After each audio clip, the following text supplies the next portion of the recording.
And I used some wood, potato water, jigsaw to make a decoration so scary that I'm even too afraid to hang it outside my house. And this isn't it. This is pfft.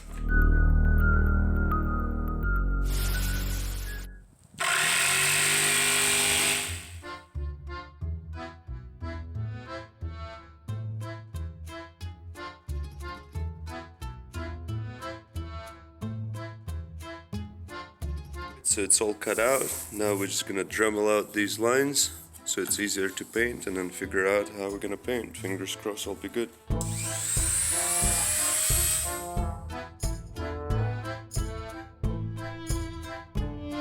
Guys, I had a problem. I cut these couple holes out through, but that was part of the shield behind the banner. So I had to go ahead and cut the rest of it out, and I made a bunch of these squiggly things.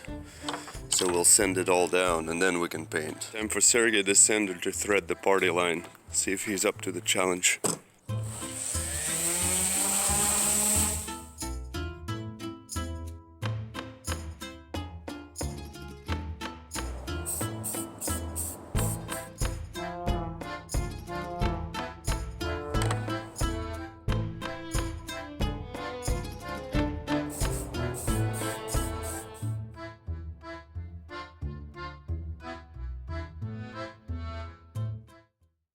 Alright, and here it is, all finished. So scary.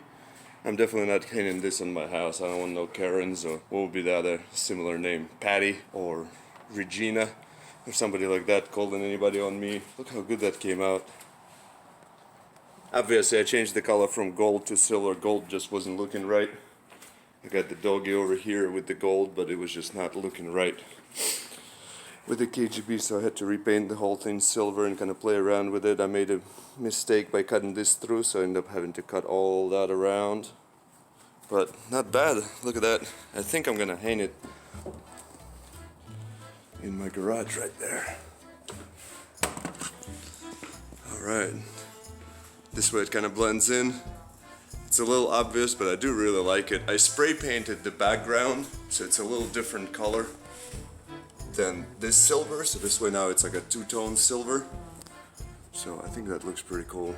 These were a little bit of a pain to do. And then look at how complex the back is. All them screws to hold everything in place. Alright, great success. Have a safe Halloween and don't have too much potato water. It's funny, this factory is right as you arrive to St. Petersburg. Once you fly in, then immediately is one of the first things you see is the Russian standard, which is supposedly much smoother vodka than Stoli, so there you have it.